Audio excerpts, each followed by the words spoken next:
Welcome to Climbing Clouds.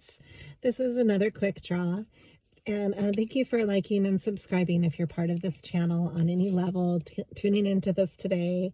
I just want to say that you are appreciated, and if you are on your creative path, evolving, and you just want the extra support amidst all the daily humdrum of living, this channel is here for you. Okay, we're getting into a quick draw with the Rosebud Tarot. So we have alchemy, which is such a wonderful way to start the reading because that's sensing almost like spring in the air. So it makes me feel like, good changes are around the corner. And I feel a sense of excitement with this card and with drawing this. And then we have the Seven of Air. So this coupled with the sun. So what I'm imagining here and what I'm feeling with sensing with this as a channeled reading is that you are standing your ground about, you're taking anything coming your way. So it could be criticism, for instance, or it could be obstacles. It could be lethargy, it could be stagnation, it could be any type of barrier.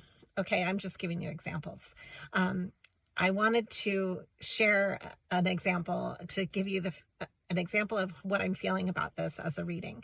The other night I watched the documentary of the Saturday Night Live 50 years. I don't know if you saw any of that. It was a great documentary. They had a bunch of documentaries out, and one of them was on the making of the cowbell skit, which I highly recommend if you get a chance to see the making of that. It's a documentary that they put together because it was such an epic skit.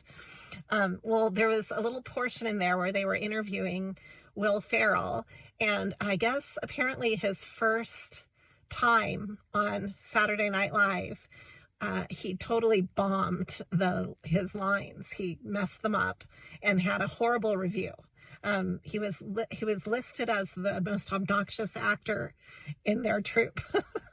And so he took that quote, whatever the critics said about him, I definitely don't remember it verbatim, and I'm butchering it, just sharing it, but it had something to do to that effect of the fact that he was just a screw up, and so he took exactly word for word what the critic had written about him, and he had it typed onto a ledger, a metal bar under his name on his dressing room, and he wanted to live up to it as if it was a mantra, like, well, I am going to be the best goddamn obnoxious one on there.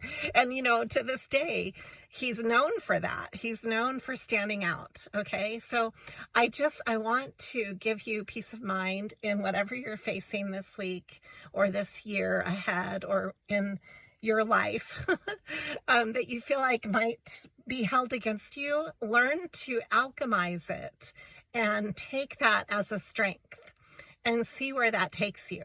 And if you can change that perspective with your flaws or with your perceived setbacks, your perceived sense of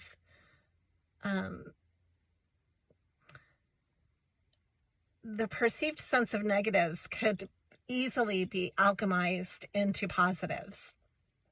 And that's what alchemy is all about, is coming together, the strengthening of opposites, the strengthening of contrasting perspectives, and using that to change the way you look at your own setbacks or your own sense of that. And that's what I want to leave with you today. I'm going to draw one more card just because, well, I guess I'm drawing two of them. I've got the Wheel of Fortune here. I think this has greatly to do with this for you and for the Creative Collective. We're all part of that. That tapping into this strength can help you tapping into your resources and your Wheel of Fortune. And then look to your elders, because they might have some words of wisdom along these lines as well. Because we all have to get started somewhere, don't we? And it's never too late to start anywhere. So those are my messages for you today. Always be true to you, and thank you for climbing clouds.